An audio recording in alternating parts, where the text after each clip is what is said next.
Non, en vrai, le manga, ça m'est pas venu tout de suite. Au collège, je faisais l'art plastique. Passer au lycée et arrêter, ça m'embêtait en fait. Du coup, je me suis dit, bah, j'ai des bonnes notes en art plastique, y a une bonne option dans mon lycée où je vais, vas-y, je tente. Du coup, j'ai demandé l'option et je l'ai eue.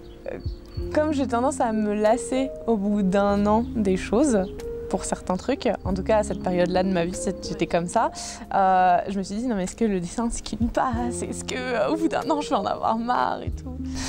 En première, j'ai fait mon TPE avec des potes, on a fait un one-shot. Oh non, je me le revois aujourd'hui, je pleure. Mais c'était ma première expérience vraiment de one-shot manga.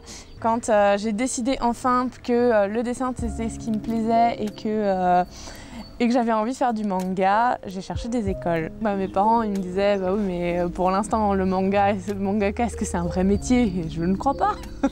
Donc du coup il y avait ce petit truc de finis d'abord ton bac, regarde si tu trouves en région parisienne des écoles d'art et tout. C'est là qu'intervient l'EIMA en fait, parce que je cherchais des écoles et tout et il y a eu un moment j'en ai eu marre de chercher des écoles à Paris, de dessin beaux-arts. Ça faisait pas ce qui me plaisait en fait au final. Et du coup j'ai fait une erreur qui m'a amenée à l'EIMA, c'est-à-dire que j'ai tapé dans la barre de recherche école de manga mais que j'ai oublié de préciser Paris.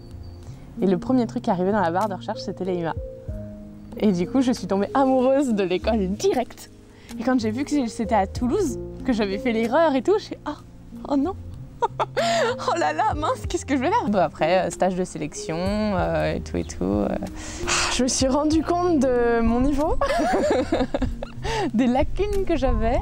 J'étais toute excitée, j'étais euphorique parce que je me suis dit...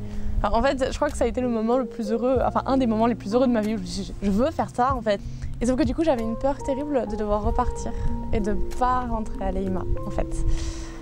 Après, je venais d'être acceptée en STAPS, parce que le dessin ou le sport, donc je venais d'être acceptée en STAPS. Et c'est au moment, en fait, en août, où j'étais en train de me dire, vas-y, l'EIMA, ça fait des mois et des mois que j'attends ma réponse, parce que le stage, je l'ai passé en avril. Ouais. J'ai eu ma réponse en début juin pour la liste d'attente, j'étais 4e. Et normalement, mi-juillet, je devais avoir ma réponse définitive. Et en fait, le papier n'est jamais arrivé. Et je fais, mais pourquoi? Du coup, j'ai envoyé un mail à l'EIMA. Et en fait, c'était pas normal. Je pensais qu'ils m'avaient oublié, mais non. C'est juste que je n'ai pas reçu la lettre qu'ils m'avaient envoyée. Et donc, du coup, ils m'ont annoncé en début août que j'étais 2e sur liste d'attente. Le temps avançait et tout. Et donc, du coup, j'ai commencé à vouloir m'inscrire à la fac, en STAPS à Paris. Mi-août, où je remplis, j'appelle mon père, je fais voilà, j'ai regardé, il y a tel et tel papier qu'il faut que tu remplisses, je te les envoie par mail. Je raccroche, je vais sur mes mails et là, j'ai le mail de l'EIMA qui me dit que j'ai été acceptée en prépa. Donc là, j'ai sauté de joie, je pleurais et riais en même temps, ça n'avait plus aucun sens et j'ai rappelé mon père, ouais papa, c'est bon, il n'y a plus besoin de remplir les papiers. Voilà. Du coup, tu sais dans quoi tu vas te spécialiser là après? Manga. Okay. Ouais, j'ai eu des gros doutes l'année dernière, je savais pas, mais en fait c'est le manga que je veux faire. C'est que de base je suis plus à l'aise en illustration et en couleur.